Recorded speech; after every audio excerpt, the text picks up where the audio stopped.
Halo Tribuners, berikut rangkuman berita terpopuler di Indonesia hari ini.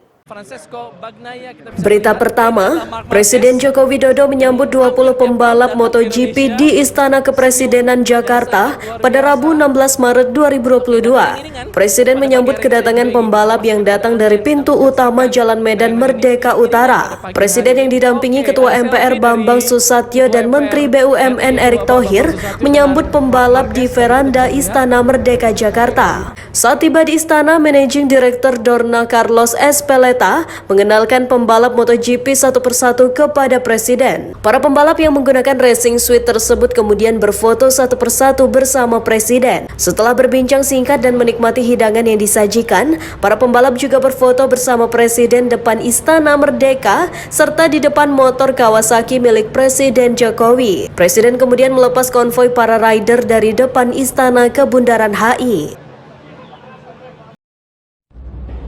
Berita kedua, viral di media sosial sebuah video memperlihatkan seorang wanita yang membakar bendera merah putih. Dalam video yang berdurasi 1 menit 20 detik itu tampak seorang wanita yang menyiram bendera dengan cairan dan membakar bendera tersebut dengan menggunakan korek. Dikutip dari Kompas.com berdasarkan informasi, peristiwa itu terjadi di wilayah Karawang. Kepala Bidang Hubungan Masyarakat Polda Jabar Komisaris Besar Polisi Ibrahim Tompo mengatakan bahwa Polres Karawang sudah bergerak dan pelaku pun sudah diamankan malam kemarin. Menurut Tompo, dokter psikiatri dari Universitas Buana Rumah Sakit Umum Daerah Karawang dan Rumah Sakit Mabes Polri telah dimintai keterangan terkait pemeriksaan kejiwaan pelaku. Hasilnya terdapat gangguan terhadap kejiwaan pelaku. Mengingat hal tersebut, maka proses hukum terhadap pelaku gugur. Polisi juga melakukan penelusuran terhadap latar belakang wanita dalam video itu dan menemukan bahwa pelaku pernah dilakukan pemeriksaan di Rumah Sakit Mabes Polri dengan hasil kondisi kejiwaannya yang tak stabil.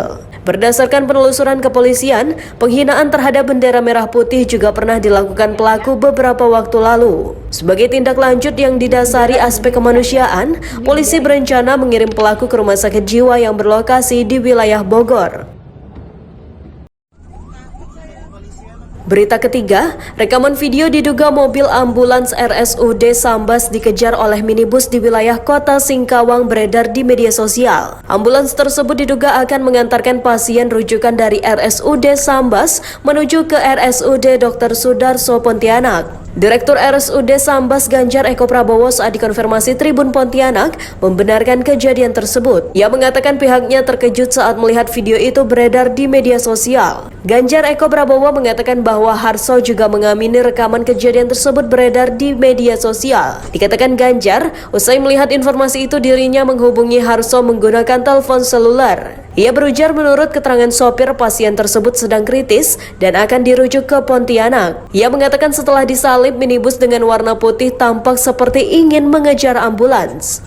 Namun katanya ambulans dilempari beberapa botol. Ia menerangkan merasa sopir ambulans terancam, si sopir singgah ke Mapolres Singkawang. Tidak lama di Mapolres Singkawang, pasien segera diantar ke rumah sakit rujukan dengan selamat. Berita keempat, fenomena Crazy Rich dadakan di media sosial saat ini tengah jadi sorotan banyak pihak. Hal itu menyusul penangkapan dua influencer media sosial yakni Indra Kents dan Doni Salmanan. Keduanya diduga terlibat penipuan dan judi online sehingga bisa kaya mendadak. Selama ini Doni Salmanan dan Indra Kents memang intens memamerkan kekayaannya di media sosial. Kecurigaan pun muncul, warganet turut menyentil sejumlah orang kaya raya yang gemar pamer kemewahan di media sosial. Namun hal berbeda justru terlihat dari sosok konglomerat bernama Yusuf Hamka ini.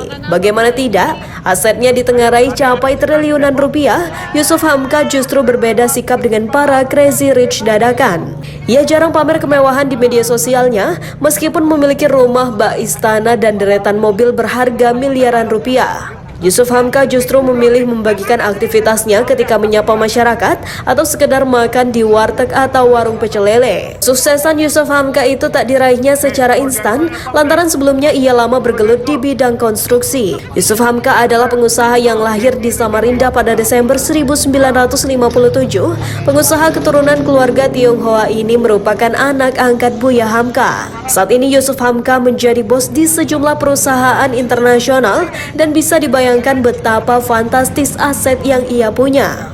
Meski kaya raya, Yusuf Hamka nyatanya masih bersikap sederhana. Belakangan videonya makan di warung nasi uduk jadi sorotan banyak warganet. Berita kelima, sebuah sedan Honda Accord keluaran tahun 1980-an terseret arus laut di Kabupaten Trenggalek pada Selasa 15 Maret 2022. Mobil yang dikemudikan Prambudi Widodo warga desa Kecamatan Pule, Kabupaten Trenggalek itu sempat terseret arus hingga terbawa ke laut sejauh belasan meter dari batas bibir pantai. Prambudi datang ke lokasi tersebut untuk berwisata. Tapi apes, kendaraannya justru amblas terseret ke laut.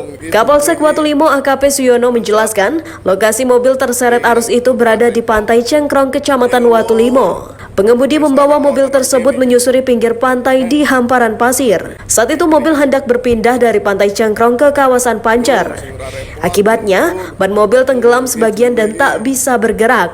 Tak lama kemudian air laut pasang hingga mengenai bodi mobil. Mesin kendaraan pun akhirnya mati. Mobil terseret dan air laut yang menggenangi kendaraan tersebut semakin tinggi. Petugas kepolisian membantu proses evakuasi mobil tersebut. Mereka menyeret sedan itu dengan tali tambang yang dikaitkan ke kendaraan dinas polisi, yakni mobil double kabin. Suyono mengatakan sedan itu akhirnya berhasil dievakuasi ke daratan. Suyono memastikan tak ada korban jiwa dalam kejadian tersebut. Pemilik mobil berhasil mengevakuasi diri sebelum kendaraannya tersapu ombak. Tak ingin muncul kejadian serupa, pihaknya mengimbau agar para wisatawan berhati-hati ketika berada di kawasan pantai. Demikian berita populer hari ini. Simak terus update berita terkini di YouTube dan Facebook Tribun Jambi.